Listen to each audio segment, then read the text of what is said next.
Okay, this is the Andrew 1/2 inch Helix coax HL4RP-50. It's plenum rated, riser rated. This is the typical cable we use for in-building situations. The tools we're going to need for connectorizing: you need your cable cutters, a file, wrenches. This is a flaring tool, and this is a prep tool, and a knife. So basically what you do is you start out with your coax. You want to start with a good straight edge. So when you cut it, you want to turn your cutters around a little bit so you don't smash the end of your cable. You have to peel the jacket off.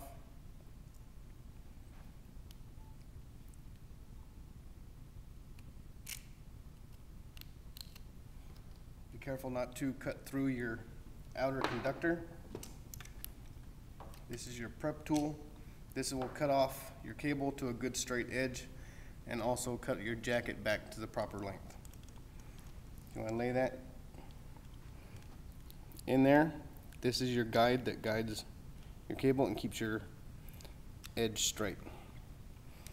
Now put that on there. A few turns with light pressure, not real heavy pressure. You want to keep scoring it. You don't want to crush your cable as you cut it. So now we got that cut. Here's the edge.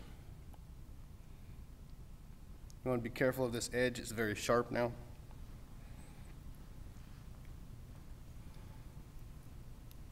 You have to take your plastic dielectric off. I'm going to cut your center pin to the proper length, about 1/4 inch. And you want to chamfer the end of this, because every time you cut this, it's going to have a little burr right there. So you want to make sure you get that part off. And that gives you a good mechanical connection on your connector.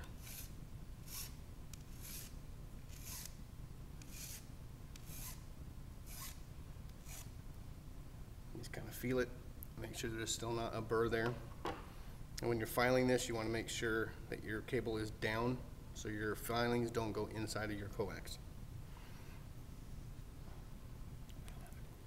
Okay, so now we have our cable prepped. We have our center conductor prepped with a chamfer on it. We have the edges off.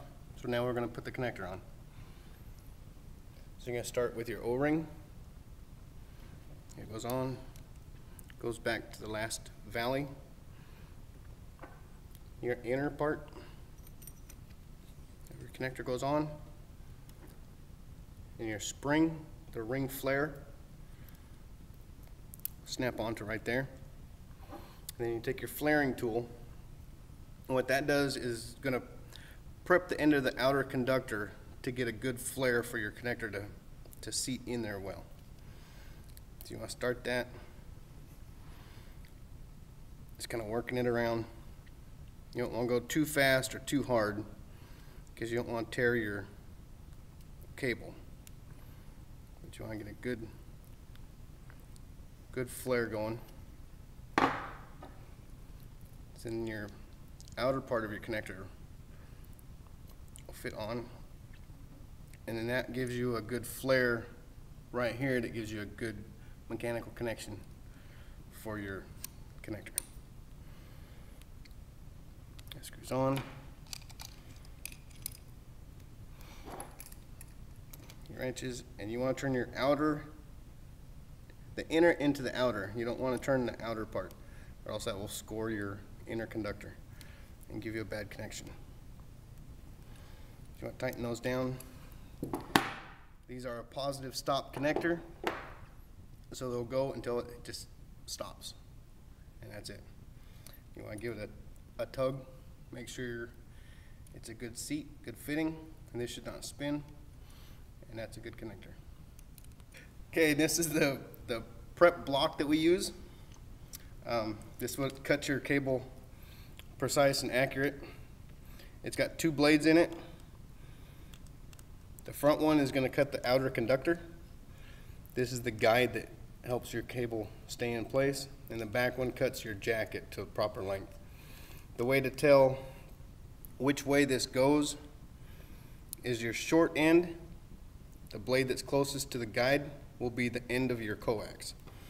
So it would land that way.